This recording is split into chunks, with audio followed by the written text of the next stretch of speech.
Now, on 105.9 FM and streaming worldwide on the WMAL app. O'Connor and Company. 7:07 now on O'Connor and Company. Thanks for tuning in to this Friday extravaganza. As we wrap up a busy week, we try to clean up the storm damage from last night, and we get ready for a big heat wave. Patrice Onwuka, thanks for being here. Absolutely. Happy Friday, everybody. Coming up at 8:05, Chuck Thies, TC political analyst, talk about what's next on the RFK Stadium plan. And then at 8:35, Andrew Galili. Now, he's with the National Union for Democracy in Iran. There is an infrastructure here in America hoping for the day when there will be regime change in that great historic nation. Yes. And Andrew will come in and explain exactly what might happen on that day.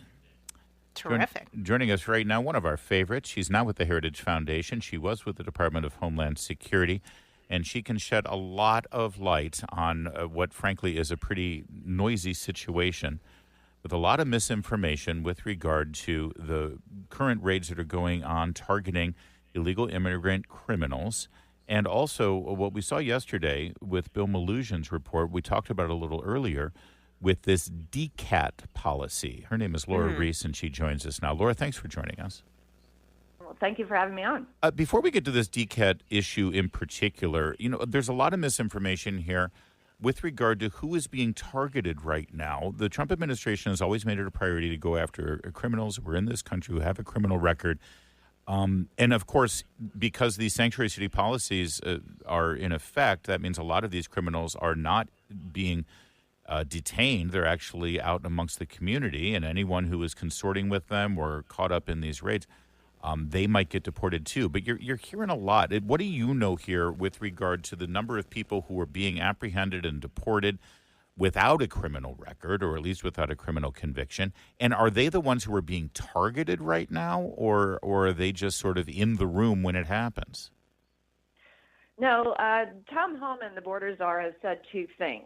One, that anyone who is deportable is on the table, and no one should feel safe from deportation. He has also said that they are starting with the worst of the worst, or the worst first. And so that is who they are going after. Now, because of these sanctuary policies, if ICE isn't allowed into state or local jails where these same sanctuary jurisdictions already decided a criminal alien should be detained for a crime, then ICE has to find these people on the street, which means other so-called collateral aliens or, deportable aliens who ICE wasn't necessarily looking for, but if they're hanging out with their target, they too can be arrested and removed. So, Laura, interestingly, I'm looking through some of your social media threads here on this issue. Are there ways to reform things like CAT and some of these other policies in ways that, can reduce the amount of fraud or the abuse where you have people who are absolutely demonstrably violent criminal, illegal aliens who need to be removed but are gaining protections that they shouldn't and they're able to stay? What reforms need to happen?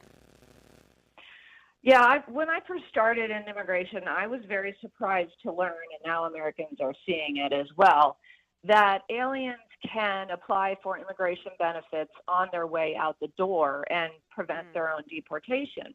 Even though they didn't apply for benefits to come here lawfully before they arrived, they didn't apply for benefits once here with DHS.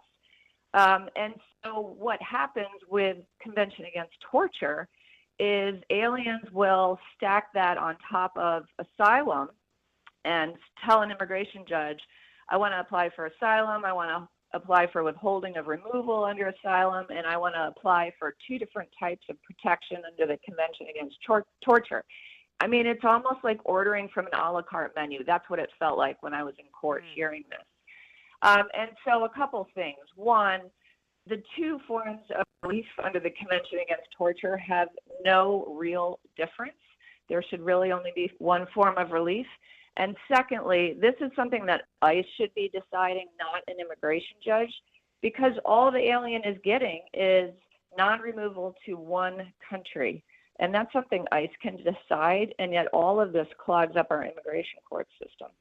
Well, and this was, I mean, this is what we saw under the famous case of the Maryland man, Mr. Abrego Garcia, that he was allowed to stay here or at least not deported to El Salvador in particular. But if you're a gang member and you make the claim in this immigration court to a judge that, listen, if I go back to El Salvador, the rival gang will try to kill me, do you suddenly deserve American protection at that point? No, and this is where, at least in the context of asylum, things have gotten so watered down over the decades.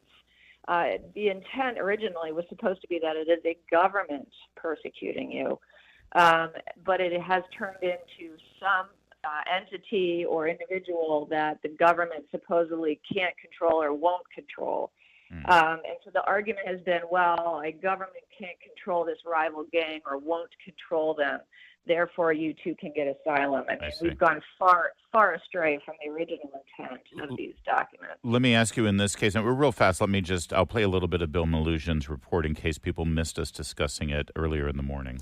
ICE wasn't aware at the time of his arrest, but in the final days of the Biden administration, on December 18th, the BIA, or Board of Immigration Appeals, under the Biden Department of Justice, granted Guevara a relief known as DCAT, meaning deferred removal under the Convention Against Torture.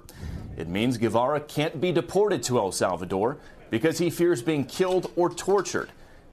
Let's sheds a little light on this. Is it possible that when he says, I'll be tortured, does that mean if you send me back to El Salvador, they're going to throw me in jail, the prison, and that prison they're constituting as torture because it's a harsher prison than maybe some of the club feds we've got here in America? Yeah, this case is baffling. It's supposed to be severe pain or suffering intentionally inflicted by a public official.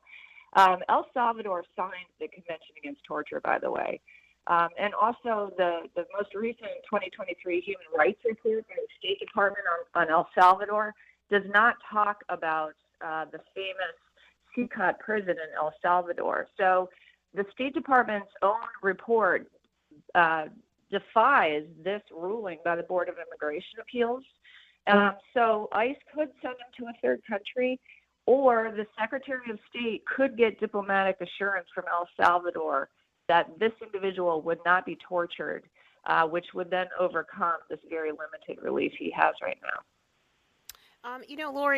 Laura, we're seeing the left kind of turn the bad guys away from the illegal immigrants and towards ICE agents, and now calling for them to no longer wear masks. What's the likelihood that would ever pass muster? And what is the rationale that they even that ICE has for continuing to wear masks other than just their protection of their identity, which is still pretty important? Well, ICE agents are being attacked and they're being doxxed, so they are wearing masks for their own protection and for their family's protection. The left right now, Senator Padilla and others, are demanding that ICE not be masked, but are perfectly comfortable with their attackers wearing masks, whether that's Antifa or other radical leftist groups. ICE is traveling in more cars. They are wearing uniforms. They're wearing patches, etc. They're identifiable as law enforcement, whether it's ICE or another federal agency. So the fact that they're wearing masks is for their own protection. And if for some reason a citizen or even someone who's being apprehended because they're in the country illegally, if they believe that officer has acted in some way that it violates their rights or is criminal behavior, is there a way to track that? Because I'm assuming they're not covering their badge number. I mean, there are protocols in place when someone is operating under the color of authority in the federal government to be able to identify individuals, whether they're wearing a mask or not, aren't there? That's right. And we saw this in 2020 with the raids. The left made the same claims. And yet the federal agents did have badges on or patches on. They had identifiable marks to show that they were federal law enforcement. So, it's just the left making false claims, gaslighting Americans, and trying to drum up more emotion and more opposition to ICE to prevent more deportations. If anything, a badge number is a better identifier because you say a badge number, that'll give you the person's name and everything that you need to know about them.